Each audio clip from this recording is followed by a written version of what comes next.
जय जोहार, जय हिंद। मैं विजय द्विवेदी आप सभी का अर्जुना के ऑनलाइन प्लेटफॉर्म में स्वागत करता हूं। आज मैं आप सबके बीच में मुख्य परीक्षा की रणनीति को लेकर के उपस्थित हुआ हूं। क्योंकि प्रीलिम्स के रिजल्ट आ चुके हैं और जून हमारा पहले से निर्धारित है जो मुख्य परीक्षा होने वाली है। ऐसे बहुत सारे प्रश्न हैं बच्चों के जो तैयारी को लेकर के क्लेरिफिकेशन चाहते हैं। तो हम 3 महीने में कैसे बेहतर अपनी एक हार्ड नहीं स्मार्ट वर्किंग के माध्यम से अपने सिलेबस को बेहतर तरीके से समझ करके अपनी परीक्षा में हम कैसा अपना प्रस्तुतिकरण करें, इन सभी मुद्दों को लेकर के मैं सामने आया हूं। मेरे कुछ चर्चा के बहुत मुख्य बिंदु रहेंगे, पिन पॉइंटेड है जिसको समझना जरूरी है। सबसे पहले जो प्रीलिम्स पास किए हैं बच्चे, उनको इस अपॉर्चुनिटी को समझना पड़ेगा कि ये अवसर कितना महत्वपूर्ण है उन लोगों के लिए, क्योंकि रिजल्ट बड़ा अनएक्सपेक्टेड भी रहा। जो मेंस के टेस्ट में बैठने वाले बहुत सारे बच्चे जो पहले 2 बार 3 बार मेंस दे चुके हैं या ऑलरेडी जो अभी पोस्ट में है, ऐसे बच्चे भी इस बार जो है आपके मुख्य परीक्षा में नहीं बैठ पा रहे। ये मैं थोड़ा सा कह सकता हूं कि हमारे जो अभी सुधार की प्रक्रिया चल रही है हमारे राज्य लोक सेवा आयोग में, कहीं इस चीज पे भी सुधार बहुत जरूरी है। हमारे प्रीलिम्स का एक ट्रेंड निश्चित होना चाहिए। पहले के कुछ सालों में एक हायर लेवल के क्वेश्चन दिए जा रहे हैं, फिर एक वो लोअर लाइन में चले जा रहे हैं। ये प्रीलिम्स का ट्रेंड नहीं सेट होने के कारण बच्चों को दिक्कत जा रही है। खैर, वो जो अभी बच्चे जो अभी नहीं आ पाए इस मुख्य परीक्षा के चरण में, मैं उनसे ये कहना चाहूंगा कि कम बैक करना जरूरी है। और आपने अपने तरफ से बहुत बेहतर किया, ये हर कोई जानता है, ये आपकी अपनी मेहनत बोलती है। तो हम अब आगे परीक्षा के अपने मुख्य परीक्षा की उस अपॉर्चुनिटी के उस स्तर को अवसर को समझने का पहले प्रयास करते हैं कि ये हमारा मेंस जो है हमारे लिए कितना महत्वपूर्ण अवसर माना जा सकता है। उसके कुछ निर्धारित बिंदु जिसको हमको समझना जरूरी है। क्योंकि जब हम किसी भी स्तर पे अपनी तैयारी करते हैं तो पहले उस अवसर को समझना जरूरी है कि ये हमारे लिए कितना सुनहरा अवसर है। तो इस गोल्डन अपॉर्चुनिटी के 2-3 मैं बिंदु आपके सामने रखना चाहूंगा। पहला, अगर हम देखें, नंबर ऑफ पोस्ट जो है आपकी पिछले वर्षों की तुलना में ज्यादा है। अगर हम 2021 में देखें जो 170 का एक दायरा रहा, फिर 2022 चूंकि हमारा सेशन एक साल पीछे चलता है, जिसके एग्जाम जो आपके 2023 में रहे, जो बहुत ज्यादा ऑफेंसिव भी रहा माना जाता है, जो आपका सेशन उसमें लगभग 210 के आसपास रहे। लेकिन इस बार अगर आप देखेंगे हमारे 2023 के सत्र में जो पीएससी की कुल आपके पदों की संख्या वो 240 के आपके एवरेज में रखी गई है। तो नंबर ऑफ पोस्ट क्या है आपकी, ज्यादा है। दूसरा, रिफॉर्म्स। आप सभी को पता है, नई सत्ता जो हमारे राज्य में आज के समय में अभी जो एक नए रिफॉर्म को लेके चल रही, बहुत सारी 5 सालों में जो अनियमितताएं रही हमारे राज्य लोक सेवा आयोग के स्तर पर, चाहे वो आपके रिजल्ट को लेकर के हो या फिर प्रोसेस को लेकर के, तो इसके लिए रिफॉर्म्स के बहुत तेजी से अभी क्या किए जा रहे हैं, आपके प्रयास किए जा रहे हैं। हमारे प्रदीप जोशी सर जो यूपीएससी के पूर्व अध्यक्ष भी रह चुके हैं, उनके आपके नेतृत्व में कमेटी का गठन किया गया है ट्रांसपेरेंसी को लेकर के। और हमारे बहुत सारे जो मुद्दे जो जुड़े हुए राज्य लोक सेवा आयोग से, तो ये रिफॉर्म्स का दौर है। बहुत सारी चर्चाएं ये भी चल रही हैं कि कुछ सिलेबस जो है चेंज हो सकता है या नहीं होगा। ये बात अभी आगे क्लियर होगी, क्योंकि अभी जून तक तो पूरे आपके इलेक्शंस के चल रहे हैं। ठीक, तो रिफॉर्म्स में हो सकता है कि कुछ सिलेबस में चेंज हो जाए। अब जो इतने समय से, लंबे समय से आपका जो एक सिलेबस कांस्टेंट चला आ रहा है, जो पहले से तैयारी कर रहे हैं, वो इस बार बैठे तो ये बेहतर मान के चलिए कि हो सकता है कुछ चेंजेस आ जाए तो फिर से नई एक तैयारी शुरू करनी पड़ जाएगी। लेकिन जो बच्चे पहले से तैयारी करते आ रहे उस कॉन्क्रीट लेवल पे अपने सिलेबस को लेकर के, तो उनको जरूर फायदा मिलेगा। तीसरा, अगर मैं आपको कहूं इसमें कि हमारा एक ये सुनहरा अवसर क्यों है, एग्जैक्ट अगर आप देखेंगे इस बार जो समय हमें मुख्य परीक्षा के लिए मिल रहा है, भले ही थोड़ा प्रीलिम्स का हमारा डिले में आया हुआ है अपना रिजल्ट, लेकिन फिर भी अगर हम देखें तो 70 टू 75 डेज आपको मिल रहे हैं। और इस प्रिपरेशन को लेकर के पिन पॉइंटेड भी अगर हम इस समय में जूझेंगे तो मान के चलिए कि आप मुख्य परीक्षा में बहुत बेहतर अपना प्रदर्शन कर सकते हैं। तो इस अवसर को अगर हम टाइम स्केल में भी देखें तो यह हमारे लिए बेहतर सिद्ध होगा। अपॉर्चुनिटी है तो बहुत सारे इसके सामने चैलेंजेस भी हैं। जैसे बहुत सारे बच्चे अभी जो एज ए पोस्टिंग में हैं आपके, उनका रोज फोन आता है, सर क्योंकि अभी आम चुनाव भी होने वाली है, उनकी इलेक्शन ड्यूटी भी लगी हुई है, तो उन बच्चों के लिए थोड़ी दोहरी आपकी उसमें संघर्ष करना पड़ेगा ताकि वो अपने वर्किंग के साथ में, क्योंकि आम चुनाव या विधानसभा चुनाव में देखेंगे तो आपको लीव लेने में बहुत दिक्कत हो सकती है। तो उन बच्चों को थोड़ा सा मेहनत जो है उन सामान्य बच्चों से जिनको एक रूम में या फिर अपने घर में रह करके तैयारी करने का मौका मिल रहा है, उनसे ज्यादा मेहनत आपको करनी पड़ेगी। चलिए, अब अपॉर्चुनिटी हो चुकी है, इसके बारे में हमने समझा। अब ये पूरा जो आपका मेंस का जो आपकी जो तैयारी रहेगी, उस तैयारी में सबसे महत्वपूर्ण जो आपको ध्यान रखना है, जो चाहे फर्स्ट मूवर्स के रूप में आपके मेंस में बैठ रहे हो या जो पहले भी बैठ चुके हैं, सिलेबस कवर करना बहुत जरूरी है। आप सिलेबस अगर आप कवर नहीं कर पाएंगे तो ये मान के चलिए हमारा जो 1400 का जो आपका पूरा एक मेंस का जो एक आपका दायरा है, क्योंकि पोस्ट जो है चूंकि इस बार इंटरव्यू के भी देखेंगे आपके 100 मार्क्स के हैं, ठीक, आपका जो सिलेक्शन निर्भर करेगा वो आपके मेंस के ही आपके नंबर पर डिसाइड होगा। जो आप 1400 का जो आपका मार्क्स है यह आपके सिलेक्शन को डिसाइड करेगा, और ये 1400 मार्क्स जो है पूरा डिपेंड करेगा आपके सिलेबस कवरिंग पर। अब सिलेबस को लेकर के बहुत सारे बच्चों के मन में ये बात होगी कि सर हम कैसे इसको सिलेबस को करें, क्योंकि मैं हमेशा कहता हूं, क्लास में भी कहता हूं कि जो मेंस के पहले आपके पूरे सिलेबस को कवर कर लिए उनके लिए सिलेबस बूंद है, लेकिन जो इस सिलेबस को कवर नहीं पढ़े या पहली बार बैठे उनके लिए महासागर है। तो आप घबराइए मत, ये सिलेबस महासागर नहीं है। बस इसलिए आपको लग रहा है इतना ये लेंदी सिलेबस होगा क्योंकि आप उसको बेहतर तरीके से, स्मार्ट तरीके से बाइफरकेट नहीं कर पाए। तो अब इस सिलेबस को हम कैसे कवर करें, जो हमारे पास जो समय अभी बचा हुआ है, तो पहले हम अपने सिलेबस से रिलेटेड देख लेते कि हमारे सामने भाई कौन कौन से आपके सब्जेक्ट हैं। जैसे मैं पूरे सब्जेक्ट को एक सिंक्रोनाइज करूं तो हमारे 7 पेपर होते हैं। आप पेपर 2 को अलग कर दीजिए, जो एसे का है वो एक पूरा कंसोलिडेट आपका एक पेपर हो गया। लेकिन बाकी जो पेपर देखेंगे, जैसे पेपर 1 देखेंगे तो ये 3 भागों में बटा हुआ है, और पेपर 3 हो गया, पेपर 4 हो गया आपका।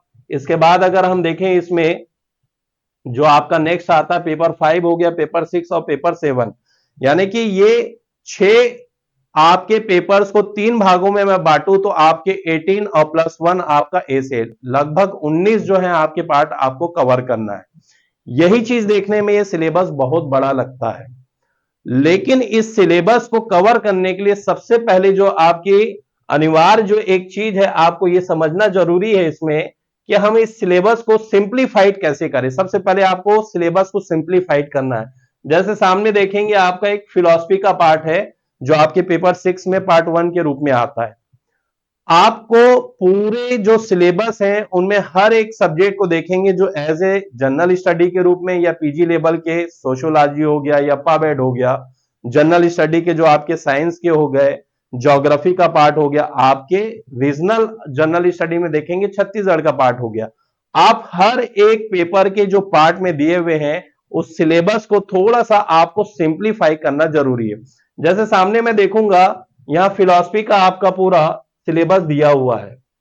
जब आप सिलेबस को देखें तो आपको सिलेबस को पहले सिंप्लीफाई करना है कि भाई ये इतने सारे सिलेबस में जो ये आपके पूरे एक एक टॉपिक हो गए। जैसे आप यहां पर देखेंगे एक आपका दिया हुआ टॉपिक दर्शन का स्वरूप, धर्म और संस्कृति से संबंध, भारतीय दर्शन और पाश्चात्य दर्शन में अंतर, यह आपके उस पार्ट का एक टॉपिक हो गया। आप इसको तोड़ना शुरू करिए।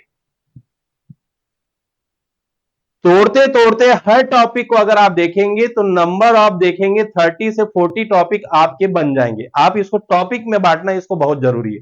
अब जब आप पढ़े होंगे फिलॉसफी तो आपको पता होगा जब हम भारतीय दर्शन पढ़ते हैं तो 2 भागों में इस दर्शन को बांट दिया जाता है। एक है आपके आस्तिक दर्शन जो वेद को प्रमाण के रूप में मानते हैं, ऑर्थोडॉक्स हो गए, और जो वेद को प्रमाण के रूप में स्वीकार नहीं करते हैं वो आपके नास्तिक दर्शन में आ जाते हैं। अब आपको ये काम करना है कि भाई षड दर्शन जो आस्तिक दर्शन में आते हैं, इन दर्शनों को एक पूरे बंच में लेकर के पढ़ना है, क्योंकि हर एक अगर आप देखेंगे अलाइनमेंट में हमारे षड दर्शन जुड़े हुए।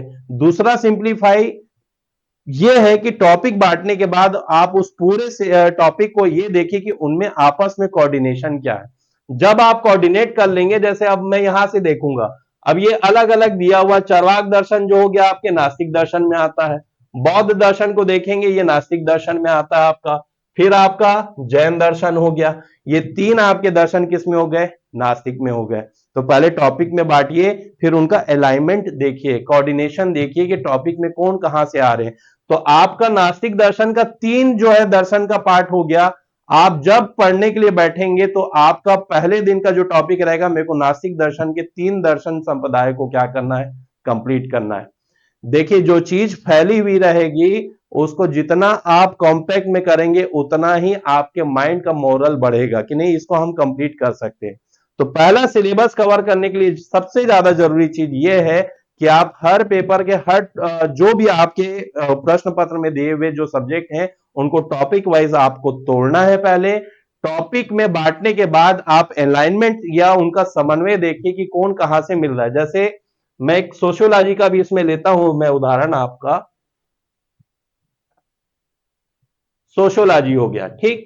अभी सोशियोलॉजी का जो आपका दिया गया पूरा इस सब्जेक्ट में जो टॉपिक है, इसको आप टॉपिक वाइज ऐसे ही, पहला जो आपका अर्थ क्षेत्र प्रकृति अध्ययन का महत्व अन्य विज्ञानों से संबंध, लेकिन यहां पर देखिए एक दिया हुआ प्राथमिक अवधारणाएं, समाज, समुदाय, समिति, संस्था, सामाजिक समूह। कोई भी सोशियोलॉजी जो पढ़ता है उसका सबसे प्राइमरी जो कॉन्सेप्ट होता है इन्हीं आपके इन टॉपिक से स्टार्ट होता है। तो प्राथमिक अवधारणा जो है आपका एक टॉपिक हो गया जिसमें आपको समाज, समूह, समिति, संस्था, समुदाय जैसे आपके टॉपिक को पढ़ना। एक दिन का आपको टारगेट रखना है कि आज मैं सोशियोलॉजी पढ़ रहा हूं तो पूरी प्राथमिक अवधारणाओं से जुड़ा हुआ जो चीज है उसको मैं क्या कर लूंगा, कंप्लीट। फिर इसमें एक दूसरा देखेंगे, ये मैं समन्वय बता रहा हूं, टॉपिक में बांटने के बाद आपको उसका समन्वय कैसे करना। जैसे इसमें एक दिया हुआ है आपका व्यक्ति और समाज, what is the relation between human and society. आप व्यक्ति और समाज के बीच में आप जब संबंध देखेंगे तो इसमें सामाजिक अंतःक्रियाएं, परिस्थिति, भूमिका, ये सब का आपका दिया हुआ टॉपिक है। और यहीं पर एक देखेंगे सोशल प्रोसेस का आपका टॉपिक दिया हुआ है। ये दोनों जो अलाइन होते हैं, एक दूसरे से जुड़ते हैं। जब व्यक्ति समाज के साथ जब आपके इन दोनों के बीच में संबंध बनता है तो विभिन्न प्रकार की सामाजिक प्रक्रियाएं भी होगी, उसमें सहयोग होगा, संघर्ष होगा, आपका व्यवस्थापन जैसी सभी चीजें, सहयोग संघर्ष के भी अंतर्गत बहुत सारी आपकी क्या आ जाएंगी, प्रक्रियाएं आ जाएंगी। तो ये दोनों आपस में क्या हो रहे हैं, अलाइन हो रहे हैं। तो सिलेबस में सबसे पहले आप उन 6 पेपरों को अलग करिए, हर 6 पेपर के जो पार्ट 1 है उसके टॉपिक में बांटिए और टॉपिक को फिर बाद में जो है आपको एक दूसरे के साथ क्या करना है, अलाइन करना है। इससे पूरा जो आपका सिलेबस है वो क्या हो जाएगा, आपका सिंप्लीफाई हो जाएगा। तो ये एक सिलेबस को समझने के लिए बहुत जरूरी चीज है। अब आपको तीसरा काम एक और करना है सिलेबस कवर करने के लिए। जब आपने टॉपिक में बांटा, सभी चीजों को अलाइन कर लिया, फिर आप ये देखिए, ये सामाजिक परिदृश्य का है, ये तो बहुत इजी वे में आज के समय में कर लेते, कोई दिक्कत नहीं जाएगी।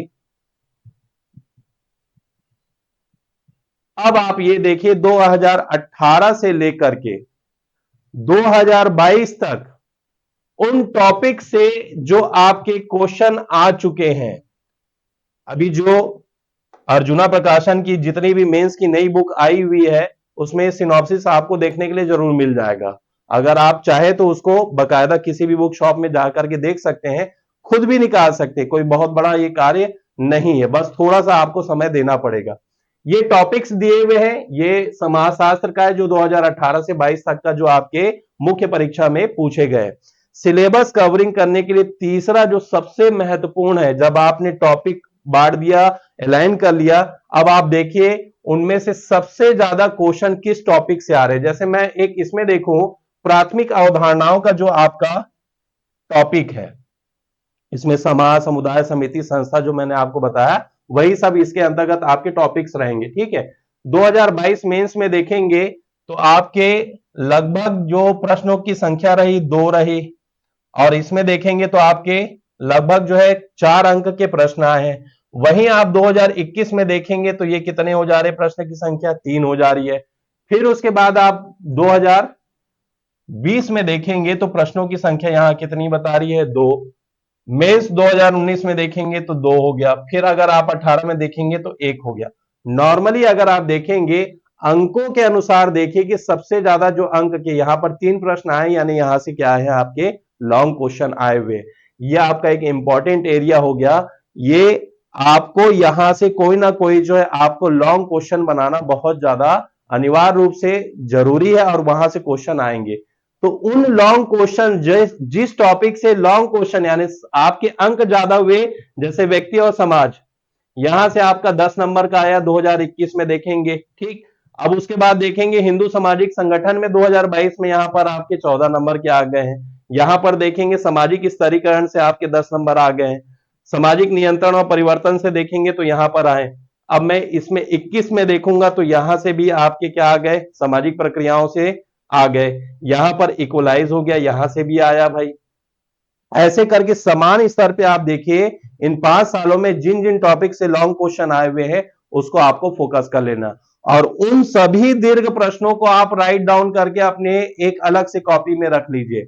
जब आप उस पूरे टॉपिक्स को आप ये वेटेज दे देंगे कि कितने नंबर का आया है, अगर वहां पर ज्यादा अंक आ रहे हैं यानी वहां से लॉन्ग क्वेश्चन आया, यानी कि 100 वर्ड्स के क्वेश्चन आपके अनिवार्य रूप से वहां से आए हुए हैं। उन विशेष टॉपिक्स को आप जब पढ़ें तो उसको थोड़ा विस्तार से पढ़ें, क्योंकि वहां से आपके 100 शब्दों के क्वेश्चन पहले आ चुके हैं। स्वयं भी आप एक अपना आयाम बनाइए कि अब इसमें आगे नेक्स्ट कौन सा आपका क्वेश्चन आ सकता है। ये सबसे ज्यादा जरूरी है आपके अभी वर्तमान के पैटर्न को देखते हुए, ये एनालिसिस करने से, सिलेबस से अब आपको क्या बहुत ज्यादा चीज को पढ़ना है ये आप क्लेरिफाई कर लेंगे। ऐसे जो टॉपिक जहां से कोई ज्यादा क्वेश्चन नहीं आ रहे हैं, जैसे भारतीय सामाजिक समस्याओं को अगर आप देखेंगे, ये आपके बहुत जीरो जीरो ये दिख रहे हैं आपके जीरो जीरो, तो इनको आपको क्या करना है, छोड़ना है। तो ये हुआ आपका सिलेबस कवरिंग का पार्ट। अब हम आते हैं कि जो मैंने आपको बताया कि भाई सिलेबस कवर करना, उसके लिए आपको अपनी एक डेली रूटीन बनाना है।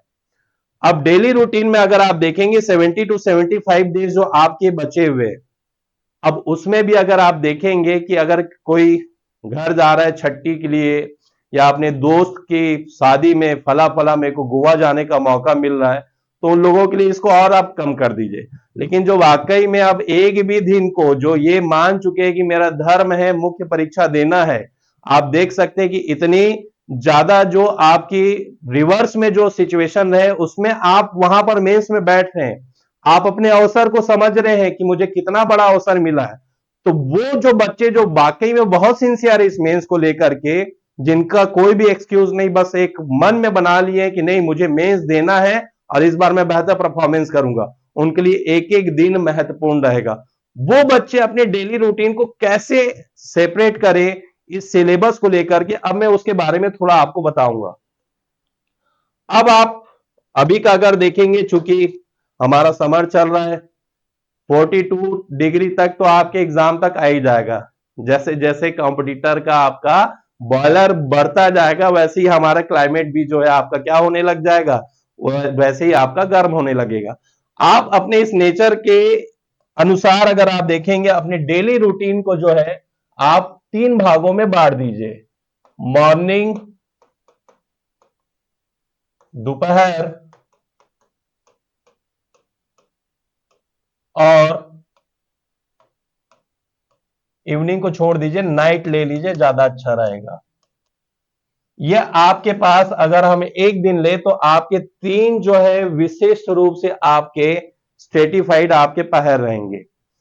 अब इन 3 समय में अगर आप देखेंगे आपके जो पूरे सब्जेक्ट हैं, जो हम पेपर 1 से 7 तक लेंगे, तो आप उसको 3 भागों में बांट सकते हैं। जैसे जनरल स्टडी के सब्जेक्ट,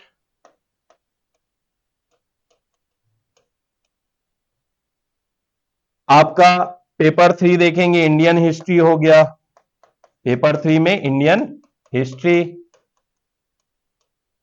फिर अगर आप देखेंगे पेपर 4 में जाते तो आपका एक साइंस का हो गया। फिर उसके बाद अगर आप आगे बढ़े पेपर 5 में तो आपका ज्योग्राफी हो गया, ज्योग्राफी, इकोनॉमी। तो वो सब्जेक्ट जो आप प्रीलिम्स में भी एज ए जनरल स्टडी के रूप में पढ़े हुए हैं वो भी आपके मेंस में, आपके जनरल स्टडी के, आपके मेंस के सिलेबस में एक ये फ्रेम हो गया। एक तो ये जनरल स्टडी हो गया। देन फिर आप अगर आप देखेंगे छत्तीसगढ़ का पार्ट हो गया जो आपका सीजी का है। अब सीजी में भी देखेंगे तो आपके पेपर 3 में देखेंगे तो सीजी हिस्ट्री हो गई, सीजी हिस्ट्री। पेपर 5 में जाएंगे तो आपके सीजी का ज्योग्राफी का पार्ट हो गया, और पार्ट 1 में देखेंगे तो इकोनॉमिक्स हो गया। पेपर 6 में जैसे ही हम जाते हैं तो पेपर 6 में आपका सामाजिक परिदृश्य का जो भाग हो गया, पार्ट 3, यानी कि जो आपका सोशल एस्पेक्ट वाला है। जनरली ये आपके ट्राइब्स और पूरे उससे जुड़ा हुआ पार्ट हो गया। ये जो है आपके, अब पेपर 7 का पार्ट 1 अगर मैं ले लूं तो थोड़ा वो लॉस से जुड़ा हुआ है, वो भी आप उसमें रख सकते हैं। ये एक सेपरेट पार्ट हो गया छत्तीसगढ़ का, जो हम हर पेपर से अलग अलग निकाल सकते हैं। एक चीज याद रखिएगा, कोई भी यूनिफॉर्म मैनर नहीं रखना है आपको कि मैं पेपर 3 पढ़ रहा हूं तो पूरा पार्ट 1 2 3 करूं। आप उसको उसके नेचर के अनुसार बांटिए। तीसरा जो कॉलम बनेगा उसको मैं अप्लाइड मान सकता हूं, जैसे लैंग्वेज, या आप अप्लाइड सब्जेक्ट के उसमें रखिए। मैथ्स हो गया,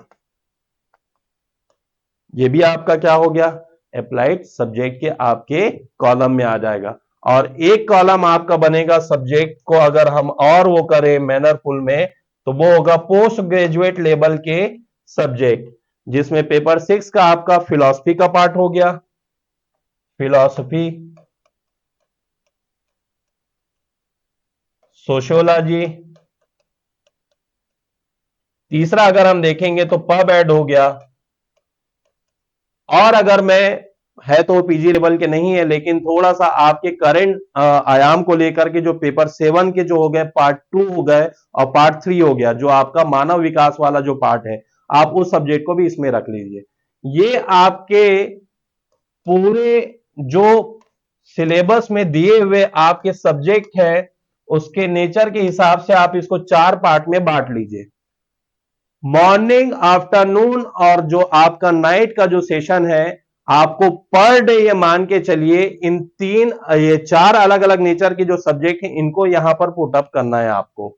आप मॉर्निंग में जो आपको लगता है कि जो आप पहले नहीं पढ़े हैं या फिर पहले भी जो मेंस दे चुके हैं वहां पर से नंबर नहीं आ रहे, जैसे आपका अप्लाइड हो गया, लैंग्वेज हो गया, या मैथ्स का जो आपका सब्जेक्ट हो गया, ऐसे सब्जेक्ट को आप मॉर्निंग में रखिए अपने पढ़ने के लिए।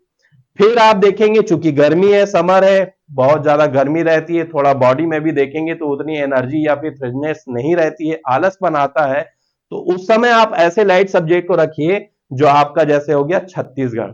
ऐसा कोई कॉम्पिटिटर नहीं होगा जो छत्तीसगढ़ को आपके प्रीलिम्स के लेवल पे ना पढ़े। मेरे ख्याल से सबसे ज्यादा उसी को ही पढ़ते हैं, बहुत सारी महापुराणों को लेकर के बैठे रहते हैं, तो वो आपकी प्रीलिम्स की तैयारी। अब मेंस के लिए जो आपके लिए सबसे ज्यादा जरूरी होगी वो क्या होगी आपके, वो छत्तीसगढ़ का पार्ट, क्योंकि सबसे बड़ा अगर आप देखेंगे 400 से भी अधिक जो आपके नंबर जो है अलग अलग पार्ट से जो आपके जोड़ के आ जाते हैं वो छत्तीसगढ़ से ही जुड़े हुए होते हैं। जब मैं अपने एसे को भी जोड़ लूं और आपके लैंग्वेज को भी जोड़ लूंगा तो 400 का एक बड़ा दायरा जो हमारा बनता है, किससे बनता है, छत्तीसगढ़। आप उस समय उसको रख लीजिए। अब जब थोड़ा सा शाम का समय आता है तो थोड़ा अगर आप देखेंगे मन भर जाता है कि भाई बहुत पढ़ लिए हैं, तो आप इन अप्लाइड को छोड़ करके कोई भी आप, या पीजी लेवल के जो भी अप्लाइड वाला जो अगर देखेंगे आपका हिंदी हो गया, छत्तीसगढ़ी व्याकरण हो गया, इंग्लिश हो गया, आप आधे एक घंटे के लिए इसको रखिए, या मैथ्स के प्रैक्टिस को रख लीजिए। फिर नाइट में आपको लगता है तो आप नाइट में अपने पीजी लेवल के सब्जेक्ट को रख लीजिए। इस प्रकार से आपको अपनी डेली रूटीन रखनी पड़ेगी।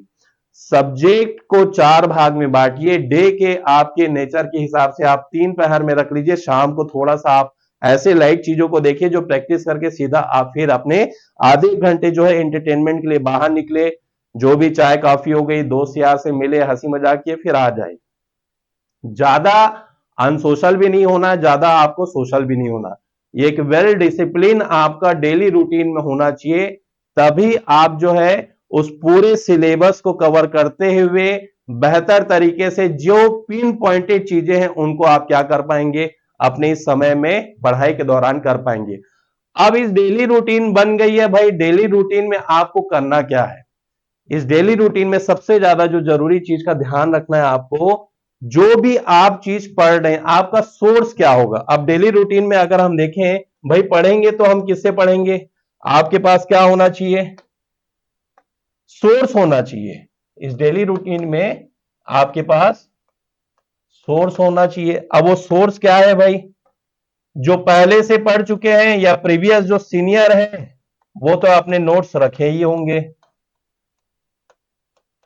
लेकिन जो न्यू कमर्स हैं, जो न्यूली आपके इसमें शामिल हो रहे हैं, उनके सामने सबसे बड़ी चुनौती होगी कि उनके कोई भी नोट्स नहीं है। क्योंकि ये मेरा 12 साल का अनुभव है, मैं देखा हूं अपने राज्य में अधिकांश बच्चे जो है पहले प्रीलिम्स की तैयारी करते हैं, मेंस की तैयारी तभी करते हैं जब प्रीलिम्स हो जाएगा। पहले से कोई प्री कम मेंस को टारगेट लेकर के नहीं करता, और एक बहुत बड़ा ड्रॉबैक भी हो जाता है। इसके कारण मैं हमेशा बच्चों को कहता भी हूं कि आपका सिलेक्शन का समय आप खुद बढ़ाते हैं। 1 साल प्रीलिम्स, फिर 2 साल आप मेंस करते, फिर चौथे साल में जाकर के आपको क्या मिल रही है? कोई भी ग्रेजुएट पोस्ट मिल रही है। तो ऐसे बच्चे जो नोट्स नहीं बनाए हैं, न्यू कमर्स हैं, जो पहली बार दे रहे हैं, उनके लिए सबसे ज्यादा जरूरी है इस नोट्स को वो कैसे करें और पढ़े कैसे। तो आपका सबसे पहला सोर्स जो होना चाहिए वो आपके कोर्स मटेरियल में ऑलरेडी जो आपको बुक्स मिल रही है मार्केट में, आप बुक्स को ले लीजिए। बुक्स की पहली प्राथमिकता है जितनी शॉर्ट एंड स्वीट रहेगी, सिलेबस कवर करते हुए आपके सभी उसमें दे दिए जा रहे हैं, उस बुक्स को आप प्रायर रूप से रख लीजिए। वो आप खुद जजमेंट करिए कि आपको कौन सी सही बेहतर तरीके से इसमें लग रही है, ठीक।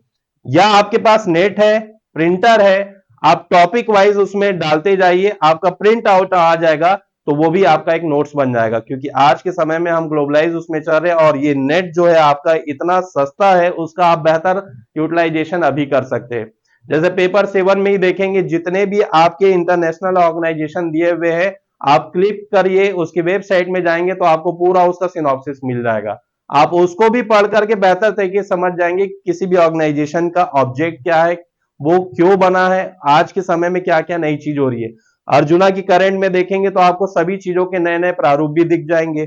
तो आप जो है बुक्स ले लीजिए, या फिर आपका नेट का जो हो गया आप मटेरियल ले लीजिए। अब आप यहां पर ये गलती मत करिएगा कि आप जो है पूरा फुल नोट्स बनाने का प्रयास कर रहे हैं, ये गलती मत करिएगा। न्यू कमर्स करेंगे तो बहुत उनके लिए ये घातक हो जाएगा। आपको क्या करना, जो भी बुक्स रखे हैं या जो नेट से मटेरियल बनाए हुए हैं, वही आपका क्या बनना चाहिए? शॉर्ट नोट्स बनना चाहिए। आपको शॉर्ट नोट्स के अपने मेथड पे आगे बढ़ना पड़ेगा। अब ये शॉर्ट नोट्स जो है, आप ऑलरेडी जो बुक रखे हुए हैं, उस बुक में अगर आप कोई भी चीज पढ़ रहे हैं, पूरे सिलेबस के जो टॉपिक वाइज दिए हुए, तो सबसे पहला आपको काम ये करना है, WWH की थ्योरी को याद रखिएगा। व्हाट क्या है, व्हाई क्यों, और हाउ कैसे। अगर आप हिस्ट्री के, अगर मॉडर्न हिस्ट्री में असहयोग आंदोलन पढ़ रहे हैं, तो ये 3 चीज आपको पता होनी चाहिए कि असहयोग आंदोलन की भाई वाट में यानी पृष्ठभूमि क्या रही, क्या क्या पीछे आपके कारण रहे, ठीक। उसके बाद अगर आप देखेंगे क्या क्या हुआ असहयोग आंदोलन के प्रोग्राम्स जो रहेंगे आपके, जो रचनात्मक उसके कार्यक्रम हो गए, निषेधात्मक कार्यक्रम हो गए, वो आपको जानना चाहिए। अब उसका परिणाम क्या हुआ, ये भी आपको पता होना चाहिए। तो लॉन्ग क्वेश्चन में अगर आप देखेंगे, जब शॉर्ट क्वेश्चन आते हैं, हमारे जो शब्द संख्या जो है, जो हमारे स्टेट पीसीएस में पूछी जाती है, तो अगर हम देखें तो 30 वर्ड्स, 60 वर्ड्स, 100 वर्ड्स, 125 वर्ड्स, और अगर हम पार्ट 1 पार्ट 3 से देखेंगे तो 175 के वर्ड्स के भी आपके क्वेश्चन आते हैं। अब इन शब्द प्रारूप में अगर आप देखेंगे 30 वर्ड्स केवल आपको पता होना चाहिए कि वो चीज क्या है। 30 वर्ड्स यानी आप 3 लाइंस ले लीजिए। जो आपका आंसर शीट का प्रारूप है वो भी आपका निर्धारित है। आप लगभग 3 लाइन मान के चलिए, ये आपका 30 वर्ड्स हो गया। लगभग 5 लाइंस में देखेंगे तो आपके 60 वर्ड्स को आपको क्या करना है, वहां पर प्रेजेंटेशन देना है। अब आप क्या है क्या कैसे को जोड़ देंगे तो ये 60 वर्ड्स में आ जाएगा। जब क्या कैसे के बाद उसका इंपैक्ट, कारण या निष्कर्ष जैसी चीजों को देख लेंगे तो लगभग 9 से 10 लाइन में आपका 100 वर्ड्स का क्वेश्चन बन जाएगा। ये बहुत जरूरी है कि आप जो भी मैटर पढ़े हैं उसको आप फोकस कर लिए कि यहां से लॉन्ग क्वेश्चन आ रहे हैं तो लॉन्ग क्वेश्चन के लिए WWH की थ्योरी को याद रखिएगा। ये आपको 100 टू 175 वर्ड्स के क्वेश्चन को डील करने में बहुत ज्यादा आपकी मदद मिलेगी इससे। रेगुलर टेस्ट में जो अभी बच्चे बैठे हुए हमारे अर्जुना में जो चल रही है, या जो पहले पुराने बच्चे हैं वो जब अपनी आंसर शीट को भेजते हैं लिख करके, तो आज भी उनमें जो सबसे बड़ी जो दिक्कत होती है वो लॉन्ग क्वेश्चन को डील करने में आती है। जब आप नोट्स बनाएंगे तो शॉर्ट नोट्स में आपको ये याद रखना है कि आप इसमें बहुत सारे प्रारूप को भी क्या करिए, शामिल करिए। अब चलिए इस नोट्स के बारे में देखते हैं। सोर्स मैंने आपको बता दिया, बुक हो गया या नेट का आपका हो गया। अब बुक को ही अगर आप पढ़ रहे हैं तो बुक में आप क्या करिए, पूरा मैटर पढ़ने के बाद जो है आप फुट नोट्स को इसमें ऐड करिए। पूरा एक पेज का जो आपका बुक जो आप पढ़े हुए हैं, अब उसी को आप पढ़ करके उसका फुट नोट्स बना लीजिए। यानी A4 पेपर में आप अलग से जो है उसका WWH की थ्योरी करके आप वहीं पर उसको लगा दीजिए, पिन अप कर दीजिए, ताकि वहां से अगर लॉन्ग क्वेश्चन आए तो आपका सिनॉप्सिस तैयार रहे। ये फुट नोट्स आपके लिए इतना उपयोगी रहेगा। क्यों रहेगा ये मैं बता रहा हूं। जब आपके जून में एग्जाम रहेंगे, एक ही दिन में आपको मान के चलिए कि 2 पेपर देना पड़ेगा 3-3 घंटे का, और आपको रात भर में 2 पेपर का रिवीजन करना है। तो यही फुट नोट्स जो आपने उस बुक को या नेट के मटेरियल को पढ़ करके जो आपने समझा है, जो अच्छे तरीके से कॉन्सेप्ट आपने अपने मन में बनाया हुआ है, ये फुट नोट्स जो रहेगा आपका सिनॉप्सिस का काम करेगा। अब इसमें ज्यादा आपको डिटेलिंग नहीं लिखना। अब इस फुट नोट्स को आप कैसे कैसे बना सकते हैं, फ्लिप के माध्यम से बना सकते हैं। एक ही पेज को आप 2 भागों में बांट लीजिए। एक तरफ अगर उसकी कोई भी PG लेवल का कोई हो गया, दर्शन हो गया, मान लीजिए कोई भी आप सात्विक उसमें आस्तिक दर्शन का पढ़ रहे, सांख्य दर्शन का हो गया, सांख्य दर्शन का कोई सिद्धांत या मान्यता है तो भाई वो सिद्धांत क्या है, आपने उसको 2 से 3 या 2.5 लाइन में आपने उसको क्या कर लिया, आपने उसको लिख लिया। जैसे आप चरवाक का ही अगर आप देखेंगे, देहात्म मानववाद का क्या उसमें अर्थ होता है, तो उसने आपको उसे लिख लिया। या उसका मटेरियलिस्टिक जो भौतिकवाद क्या है उसके मूल प्रारूपों को लिख लिया। फिर उसके बाद आपने मान्यताओं को पॉइंट वाइज यहां पर लिख लिया। आप उसके बाजू में अगर मान लीजिए किसी भी समाज शास्त्र में पढ़ रहे हैं या भारतीय इतिहास में पढ़ रहे हैं, उसका कोई कारण है तो आप यहां पर एक गोल करिए कारण, और यहां पर उसके कारणों को आप लिख लीजिए। पूरे 3-4 पेज को आप जो अपने इस फुट नोट्स में आपको क्या कर देना, एक पेज में आपको समेट लेना है। तो ना केवल ये अभी आपके पढ़ने काम आएगा, बल्कि लास्ट में जब आप रिवीजन करेंगे तो भी ये आपके लिए बहुत बेहतर काम करेंगे। और हमेशा याद रखिए जब आप फुट नोट्स बना रहे हैं, यही आपके उत्तर प्रस्तुतिकरण का फॉर्मेट भी बनेगा जो आपके मुख्य परीक्षा में आपको देना है। क्योंकि वहां पर अगर आप देखेंगे बहुत सारी चर्चाएं जैसे अभी चल रही कि हमारे छत्तीसगढ़ लोक सेवा आयोग का जो आपका पूरा पेपर का जो क्यूरिकुलम है या प्रश्न पत्र है उसको हमको यूपीएससी के तर्ज में लाना चाहिए। भाई अभी हमारा सिलेबस अगर आप देखेंगे वो तो यूपीएससी से बहुत आगे, बल्कि उसको मेंटेन करना जरूरी है। मेंटेन करना जरूरी है। अगर आप देखेंगे आप यूपीएससी में 250 वर्ड्स लिखते हैं तो वहां पर शीट जो रहेगी आपकी बिल्कुल इस तरह से रहेगी, और उसमें 3 पेज आपको मिलते हैं, वो 250 वर्ड्स हो गया। वो एक्सप्लेनेशन में लिखना रहता है, लेकिन हमारे यहां क्या है, प्रिसाइज राइटिंग है। आपके पास ज्यादा स्पेस नहीं है, बल्कि आपको बिल्कुल प्रिसाइज संक्षिप्त होते हुए कंक्लूजन के आपके निष्कर्ष के रूप में उन चीजों को वहां पर देना है। तो ज्यादा डिटेलिंग में आपको पढ़ना, एक बार पढ़ लीजिए टॉपिक को सरसरी तौर से, खुद निकाल लीजिए WWH करके और उसका आप फुट नोट्स बना लीजिए। आपको अपनी बात कहने के लिए किसी भी अगर आप देखेंगे, अगर 100 वर्ड्स में भी देखेंगे तो आप उसको कई भागों में बांट करके आप क्या कर सकते हैं, अपनी बातों को लिख सकते हैं।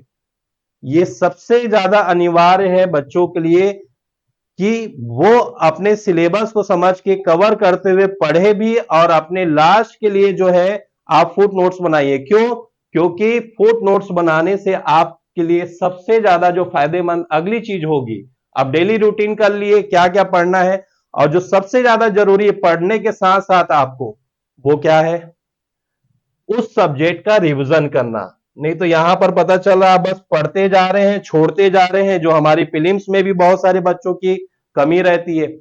कई बार बच्चे जो है शुरू में बड़े एनर्जाइज रहते हैं जब तैयारी करते हैं, लेकिन जैसे ही आपका एग्जाम का स्तर आता है, प्रीलिम्स हो गया, मेंस आ गया, उनकी एक ही सबसे बड़ी समस्या रहती है कि सर मैं जो पढ़ा हूं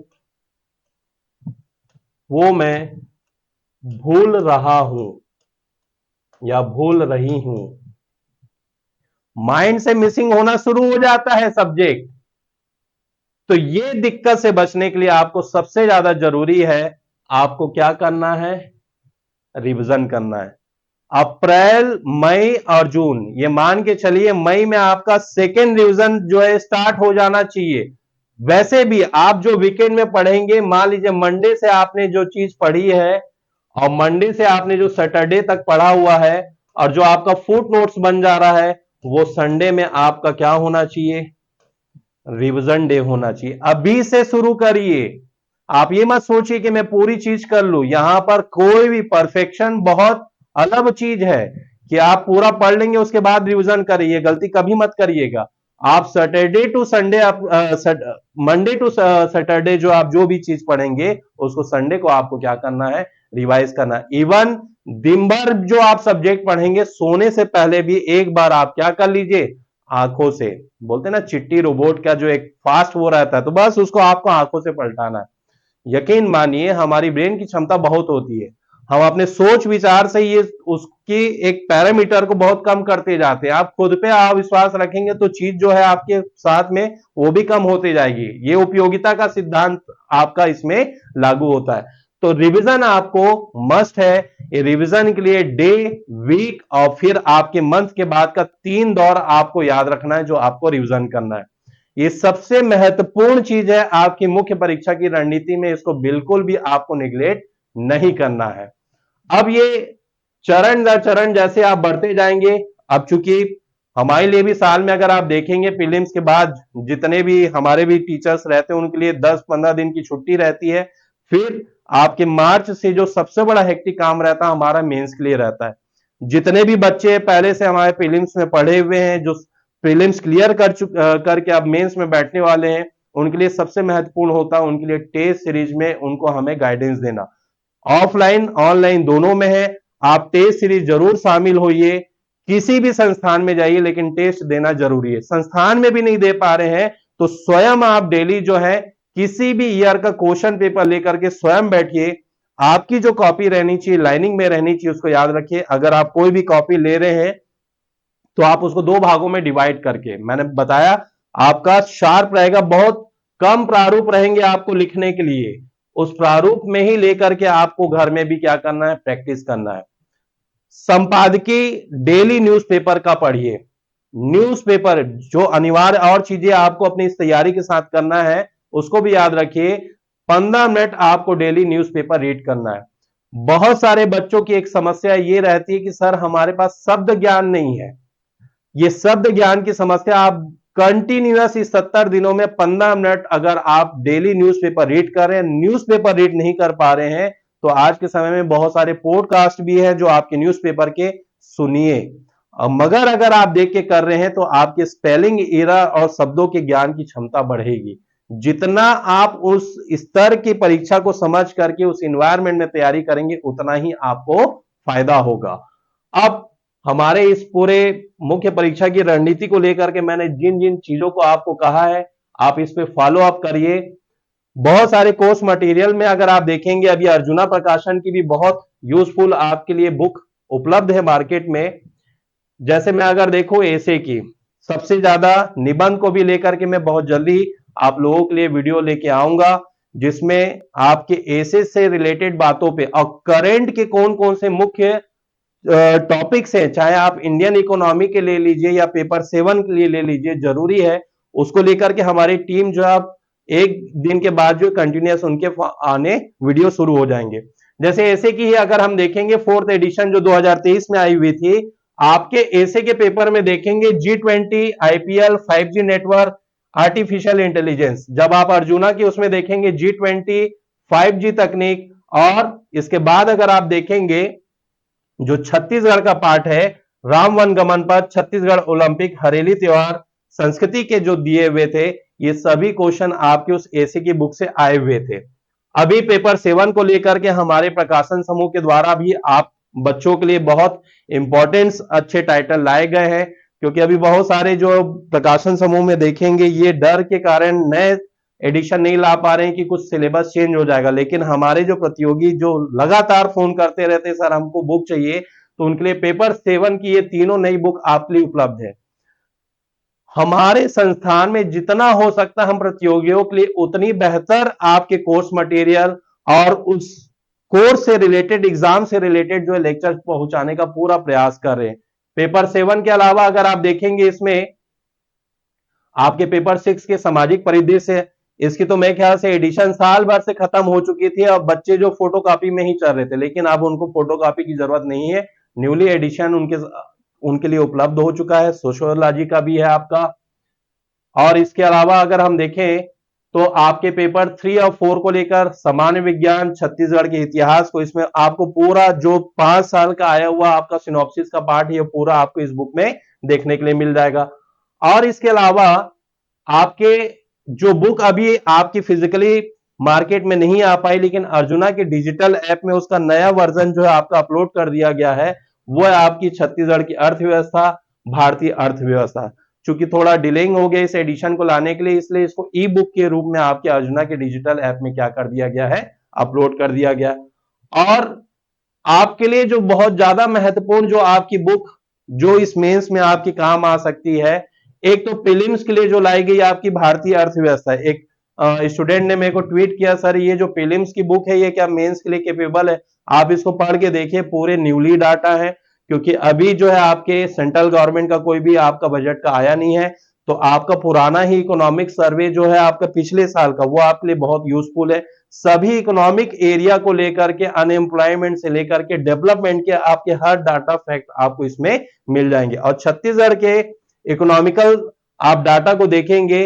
अच्छा, एक चीज ये भी पूछते हैं बहुत सारे बच्चे कि सर हम इकोनॉमिक सर्वे इस साल का रिलेवेंट पढ़े कि पिछले साल का? अगर आप 2024 में जा रहे हैं देने के लिए, तो प्रोबेबली जो है, चूंकि अब सत्ता बदल चुकी है, तो आप इस बार का बजट और इकोनॉमिक सर्वे अगर देखें तो पिछले साल का देख करके जा सकते हो, उसमें कोई भी दिक्कत नहीं है। सत्ता चाहे किसी की भी हो, ये एक आपका एथेंटिक डाटा माना जा सकता है। आप चूंकि पहले से प्रीलिम से पढ़े हुए हैं, तो 2022-23 का इकोनॉमिक सर्वे जो आपके लिए बहुत बेहतर तरीके से रिमाइंड हुआ होगा, तो आप उसको कर सकते हैं। लेकिन बजट इस बार का भी देख लेंगे और पिछले साल का भी देख लीजिएगा। और एक बहुत महत्वपूर्ण सूचना है जो मैं आपको देना चाह रहा हूं आज अपने सेशन में। ऐसे बहुत सारे बच्चे जो पेपर 6, 7 और एसे को लेकर के कि हम क्या लिखे, कैसे लिखे, कितना लिखे, लिख के तो आते हैं लेकिन हमको नंबर नहीं मिलता। इसको लेकर के हमने 1 महीने का पूरा मेंटोरशिप प्रोग्राम रखा है, जिसमें आपके पेपर 6 के फिलॉसफी हो गया, आपका सोशियोलॉजी हो गया आपका, और छत्तीसगढ़ का सामाजिक परिदृश्य, और पेपर 7 के पार्ट 1, 2, 3 जो मैंने आपको शुरू में बताया था कि हम कैसे सिलेबस से उन कोर एरिया को करें जहां से लॉन्ग क्वेश्चन आ सकते हैं।